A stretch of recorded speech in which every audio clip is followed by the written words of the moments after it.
مسجد کو محبت بھری نگاہ سے مسجد بھی سمجھ کر دیکھنا ہمارے ایمان کا حصہ ہے، بہت ضروری۔ ایک گاؤں میں ایک حکایت کے طور پر اذان ہوتی، لوگ نماز کو نہیں آتے، کہ مؤذن صاحب بار بار اذان دیتے، امام صاحب مؤذن صاحب دونوں جنے نماز پڑھ کو تھکے۔ ایک مرتبہ ایک امام صاحب نے اعلان یہ کر دیا، اے مصلیان اکرام، جس شخص کو آج ظہر کی آخری نماز اس مسجد میں پڑھنا ہے وہ آ جائے، اس کے بعد اس مسجد میں کوئی بھی نماز نہیں پڑھے۔ اب کئی دنوں سے، کئی مہینوں سے امام صاحب مؤذن صاحب دو جنات نماز پڑھ رہے تھے۔ یہ اعلان سن کے اب بستی کے بہت سارے لوگ جمع ہوئے۔ کیا ہوئے؟ بارش گر رہی تھی، کوئی چھاتا لے کر آیا، کوئی جاکٹ وغیرہ پہن کر آیا۔ امام صاحب کیسا کیا اعلان کر رہے ہیں؟ مسجد الحمدللہ عالی شان ہے، ہم نے ابھی چند 2-4 سال پہلے سے تعمیر کیا، اور آپ کہتے ہیں اس مسجد میں اس کے بعد کبھی اذان نہیں، نماز نہیں ہونے والی، کیا وجہ ہے؟ تم ایسا اعلان کیوں کر رہے؟ وہاں کے امام صاحب نے ان کو یہ جواب دیا کہ مسجد میں نماز نہیں ہونے والی یہ اعلان سن کے فوراً تم لوگ مسجد میں تو آ جاتے ہو پوچھنے کے لیے، لیکن مسجد میں کوئی نماز پڑھنے کے لیے نہیں آ رہا، اس کی فکر لے کر تم لوگ کیا کریں؟ تو لوگ بہانہ بنانا شروع کیے کہ بارش پڑتی اتنی ہے جس کی وجہ سے ہم نہیں۔ امام صاحب نے پلٹ کر جواب دیا، بارش کی وجہ سے نماز نہیں آتی، لیکن یہ اعلان سن کے چھترا لے کر کیسے واپس؟ مطلب بہانے چاہیے تمہیں نماز پڑھنے والے کے لیے ہر راستہ اللہ نے کھول رکھا۔ مساجد سے محبت یہ ہم تمام کے لیے بہت ضروری۔ میں نے خطبے میں وہ حدیث پڑھا، احب البلاد الی اللہ اسواقها مساجدها، اللہ کو روئے زمین پر سب سے مقدس اور پاکیزہ اور محبوب جگہ وہ مسجدیں ہیں۔ وابغض البلاد الی اللہ تعالی اسواقها، اور اللہ تعالیٰ کو سب سے ناپسندیدہ جگہ بازار ہے۔ رسول اللہ صلی اللہ علیہ وسلم نے فرمایا، جو بندہ مسجد سے محبت رکھتا ہے اللہ تعالیٰ اس سے محبت رکھتا ہے۔ اور ایک مرتبہ نبی اکرم صلی اللہ علیہ وسلم نے فرمایا، دنیا کے یہ مساجد آسمان والوں کے لیے ایسے چمکتے ہیں جیسے زمین والوں کے لیے آسمان کے ستارے چمکتے ہیں۔ یہ مساجد معمولی نہیں ہے، یہ ہمارے ایمان کا پاور ہاؤس ہے۔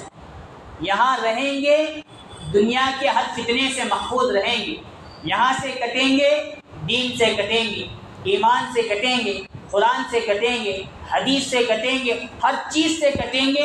اسی لیے حضرت مولانا الیاس صاحب نور اللہ مرقدہ، اللہ ان کی قبر کو نور سے منور فرمائے، وہ چاہتے تھے تو مدارس سے کام شروع کر سکتے تھے، خانقاہوں سے دعوت کا کام شروع کر سکتے تھے۔ انہوں نے سمجھا یہ جو جاہل لوگ ہیں، ادھر ادھر کے ان پڑھ لوگ ہیں میوات کو، ان تمام کو مسجد ہی کے اندر جمع کرنا ہے۔